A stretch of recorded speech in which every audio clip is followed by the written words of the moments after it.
So y'all, it's me, L, back with another one.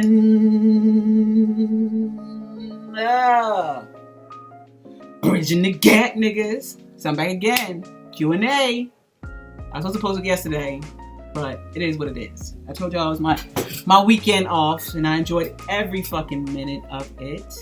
So yeah, I just want to give a shout out to everyone who sent in their questions. They DM the questions. I put it in my story. Q&A time. Everybody delivered. I appreciate it. So yeah, so they're just gonna get to it because I got a story time. The one I did yesterday was like a half an hour, so hopefully it's not that long for the Q&A. I had to do a separate one for the story times because yeah, I picked a good story time, but I honestly recorded my story time on my phone, but it would not transfer for anything through Google Drive. I'm like, Comcast, the fuck? You know what I mean? Whatever. Anyways, I'm just gonna get straight to it.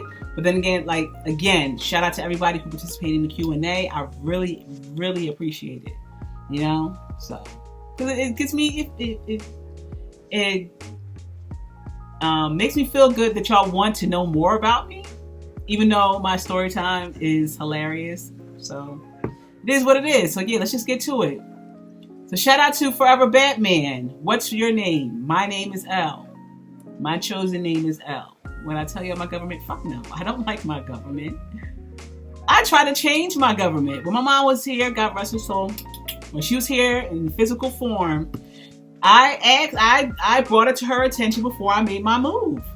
And I didn't make the move of me wanting to change it because I was going to do a variation of my dad's name, but change it to, I guess, in a unisex type way. But she was like, no, the fuck you're not. She's like, no, the fuck you're not going to change your name. I gave you your name and you're not changing it. It damn sure ain't changing to your dad's name. So like, come on. But still, I'll keep it at L. Everybody been calling me L for years.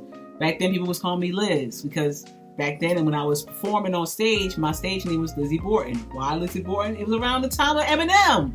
You know, Eminem's fucking. You already know how his style was.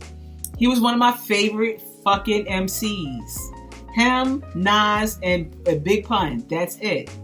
So it's just like my coworker at the time from my other job called me Lizzie Borden Demon C because my smart ass fucking mouth, reckless as hell. And I liked the name, and I was rocking with the name for a long time until I got a little older and I said, I don't want to be called Lizzie Borden. I'm gonna just call myself L. And I'm called L amongst for other things that I used to do. So yeah. Because I'm really known for getting in, doing it. I do miss it, but yeah, hard enough. But yeah, it just stuck, and I've been called L ever since. So yeah, that's my name. Well, thank you for the question. Shout out to Lillian Huasi and Latana Gentry with all the questions. You know what I mean? Y'all had questions like crazy, but I appreciate it for real. All right, so Latana Gentry's first question was, how old were you when you came out? I was 17 years old. No, I was 17 years old. The first person I actually came out to was my brother. I told him I had a crush on Xena. Yes, when I was young and gullible, I loved her piercing blue eyes. I love Xena. Now, was she one of my first crushes? Fuck no. No, she wasn't. I love women in general. Period. The time that I came out to my brother, I told him about it. He's like, oh, that's disgusting. Get away from me. I'm telling mom. I was like, no. Shh. So he didn't tell mom. But my mom ended up finding out from my email when, the AOL was first popping. I was in chat rooms watching porn, talking to people, and I had a so-called virtual girlfriend that we was going back and forth in email. And my family didn't do the gay shit like that at all. They still don't, but they won't. They probably talk shit behind my back rather than say it to my face. But it is what it is when it comes to my sexuality. But yeah, when she found out, she found one of the emails between me and my virtual girlfriend. So I was getting ready to go to school, and she was like, "Come downstairs." Now, mind you, this is 6:00 in the morning. My bus comes around that time. So I'm like, yo, I gotta go to school. And she's like, are you gay? I'm like, ew, no, I'm not gay. It's nasty. No, I'm not. She's like, well, what is this? I'm like, yeah, I'm gay. And she started crying. And I was like, how you not gonna like what you never had? I'm just like, Mom, I have to go to school. Like, I don't have time for this right now. I gotta go. Gotta get out of here. Like, you know what I mean? The last thing I wanted to do was have a discussion about why I like women. Period. You know what I mean? I just can't help who I was attracted to. Who I am attracted to. You know what I mean? But she didn't understand that. She wouldn't understand that because, you know, my mom was straight. So, yeah. But, yeah. That whole, I have a whole story time in addition to when I left the house and everything. That was a whole separate story time I tell y'all because it was crazy. But yeah, that's how old I was when I came out. And then my mom told everybody else when I left the house. My family. So I didn't really come out to anyone in the family like that. So I'll say my brother was the first person I came out to. How old? Wait, why the fuck do I see a lot of this shit?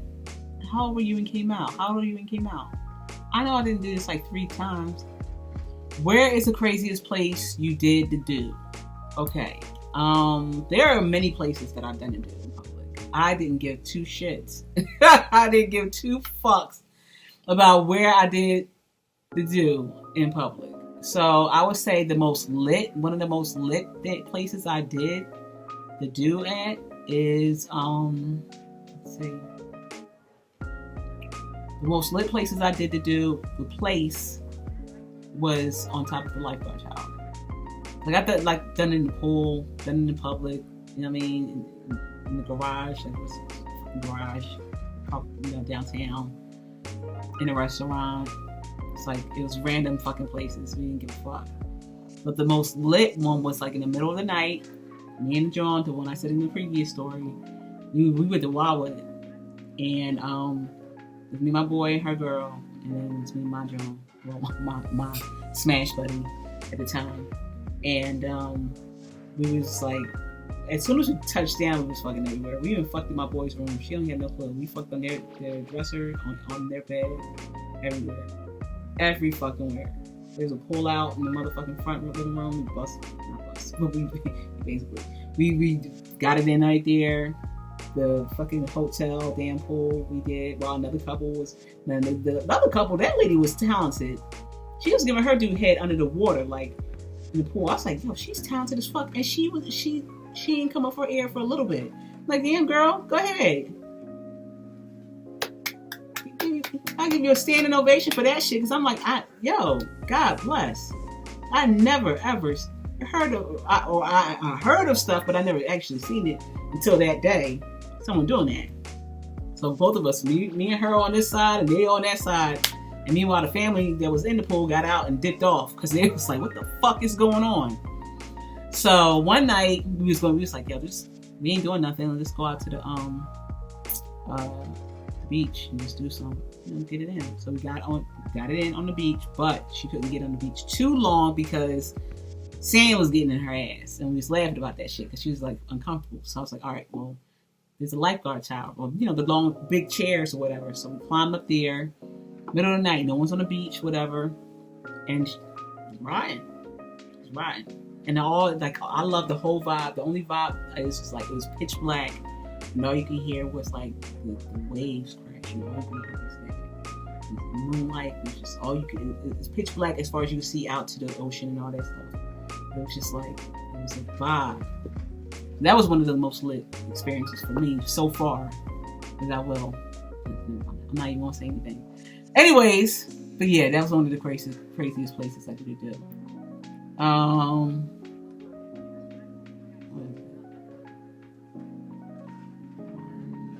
2, 3, 4. Okay.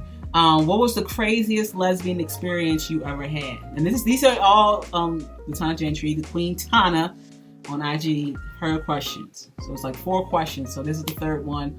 What was the craziest lesbian experience you ever had? Now, my answer yesterday is different than this one. Because I said that one I was going to save for the story time.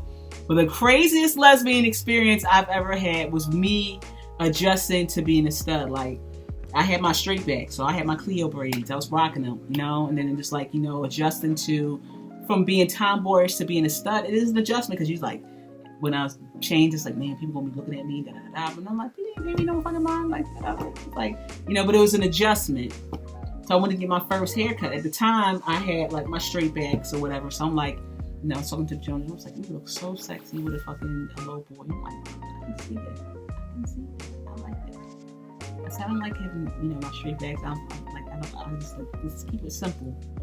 So I asked my people's Indy. Shout out to Indy. I was like, yo, I said, I want to get my hair cut. So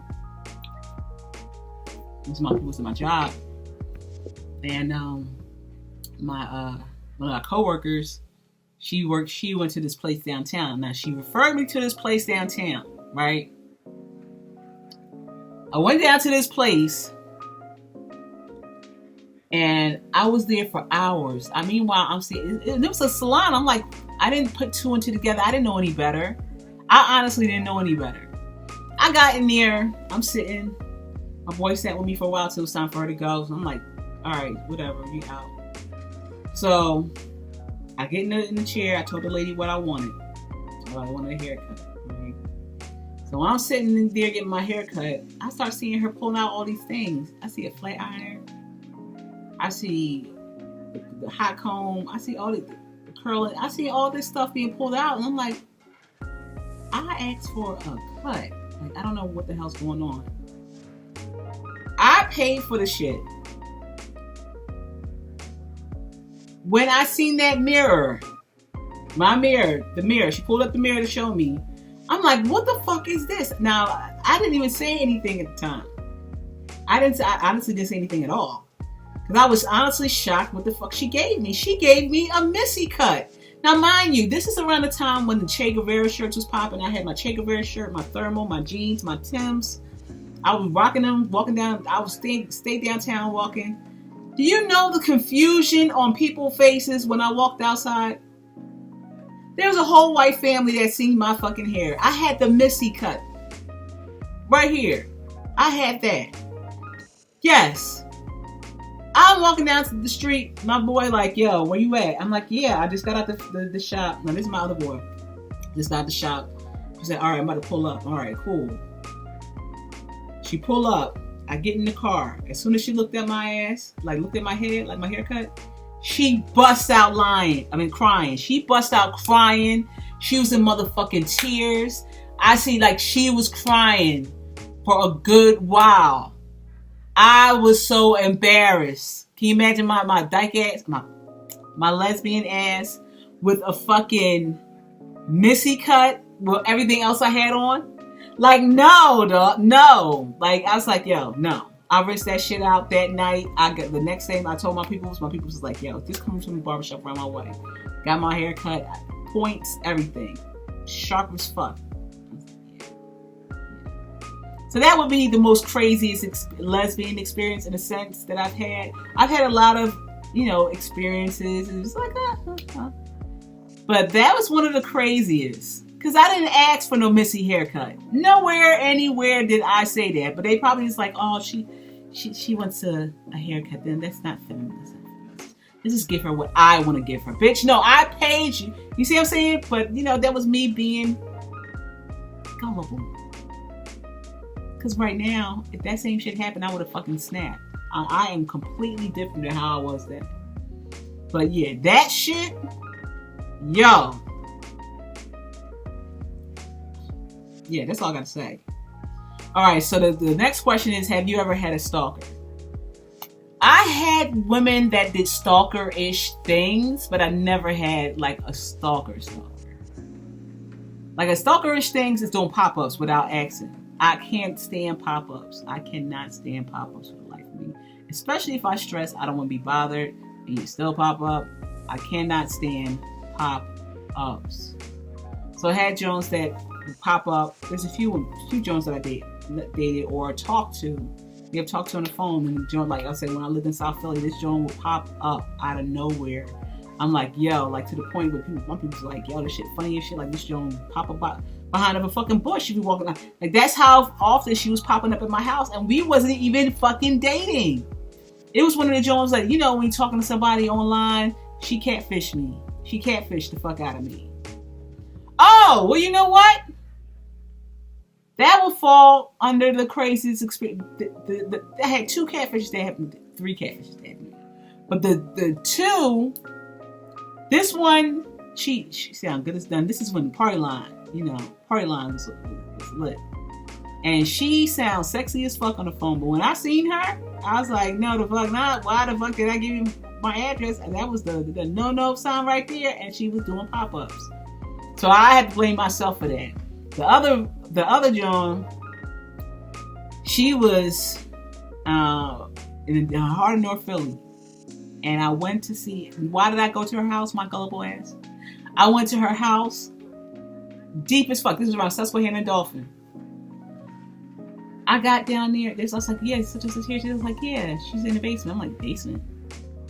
I went in the basement. It was like a twin bed, nothing else. The unfinished basement. It reminded me of Saw. I was like, what the fuck? Like, the girl was talking to me. For one, yeah, it was crazy. She reminded me of the Penguin. I'm sorry, she reminded me of the Penguin, and all I could think about is like how long I'm gonna let her talk before I'm out. I didn't last too long. I was like there for 5-10 minutes.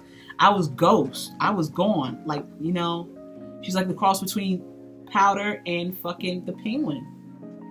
Yeah. So that should have been under one of the craziest lesbian experiences I had. But like I said, I have lots of stories. But yeah. So it's like the Jones I had, this stalkerish shit. The stalkerish shit was just, you know, constantly calling or popping up. That's the stalker-ish. It's not really a stalker to me. Shout out to Susie Ramon. Oh, thank you again, Latana Gentry, for the questions. Latana Gentry and Forever Batman 7. Susie Ramon, also known as To Be Forgiven 87. What is your favorite type of content? My favorite type of content, it varies. I love reaction videos as well. The reaction videos I watch is like related to like Walking Dead. I love watching Walking Dead reactions. I love watching Michonne. Michonne was one of my favorite reactors. I think she does Patreon now. But like a lot of the reactors that I would normally see on Skybound, I watch them when an episode drops. Other than that, you know, so I'll partake. I'll watch sometimes the gossip vlogs, like, you know, like I watch Sneak at Night sometimes, or who else? I would watch Miss Bars. I just take it as entertainment. I don't take it literal to the point like I'm, you know, I watch them. Oh, Martin Lewis, I watch them sometimes, but it's just like like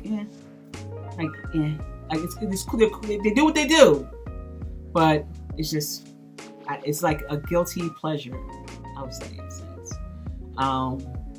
What else I watch? But I love, honestly, I am a reaction video person. I love watching mukbangs. I actually binge watch Tay and Lou.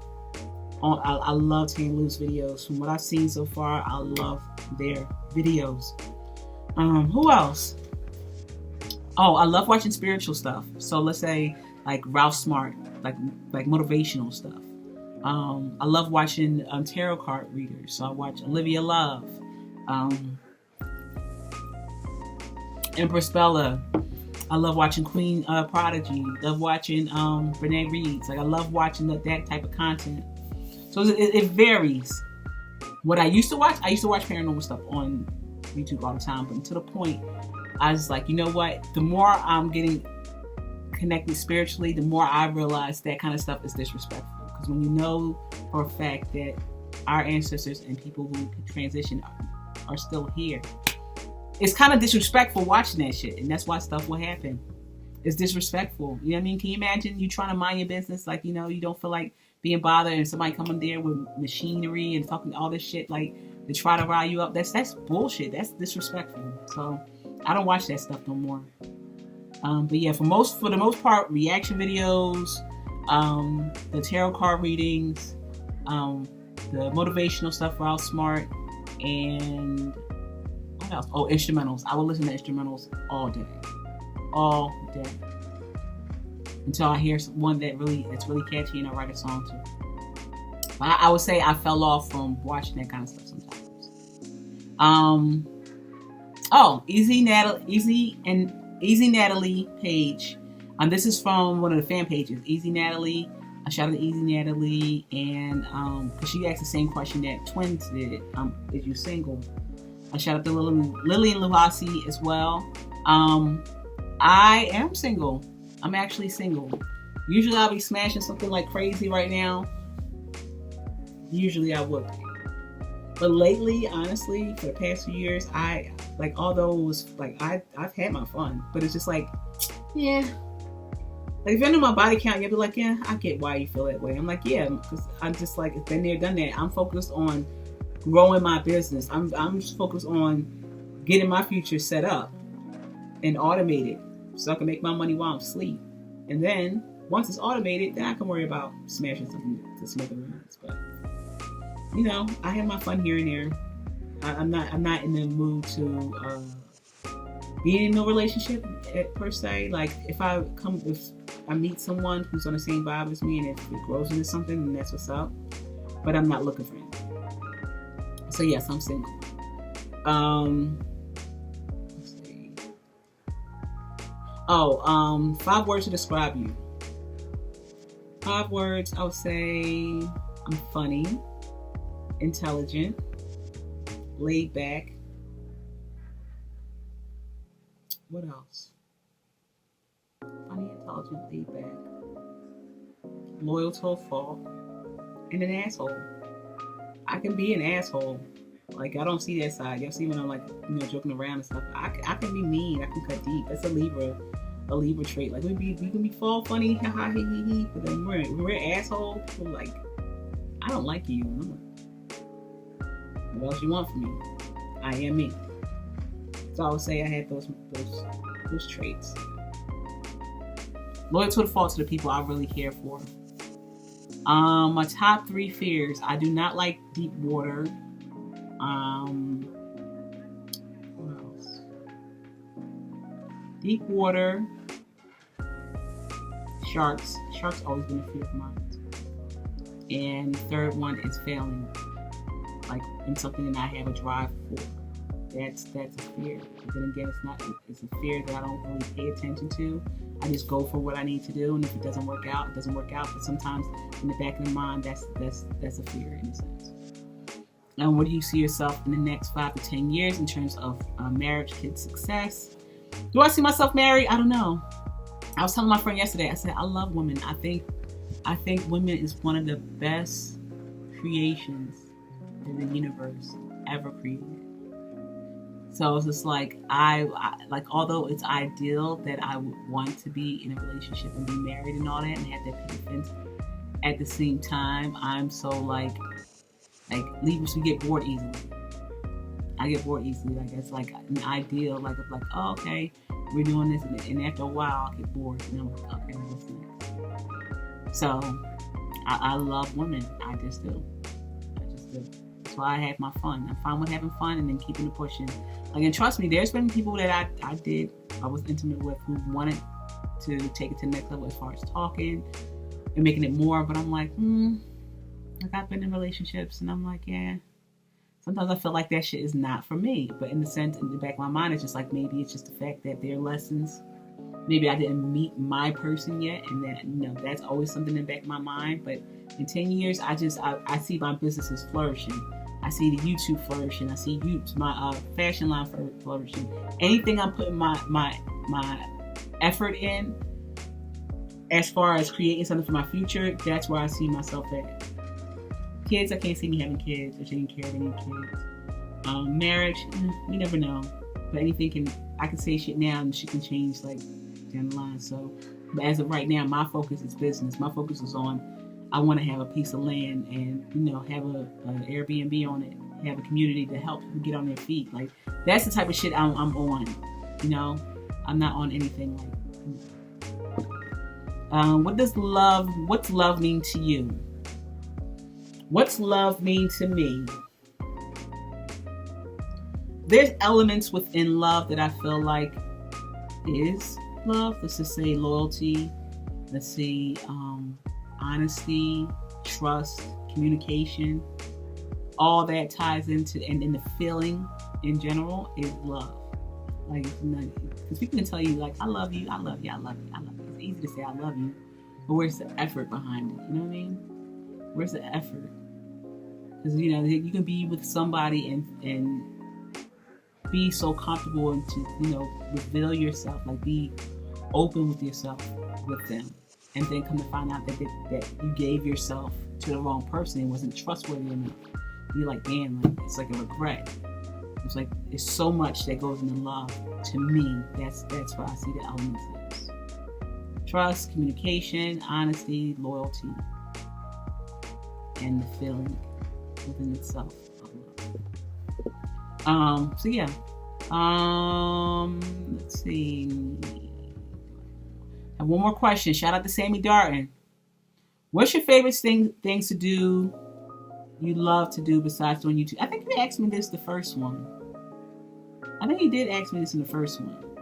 The things I love, I think I said in the first one I love to do is, I love doing reactions. If I'm not doing reactions, I love drawing. I love writing music.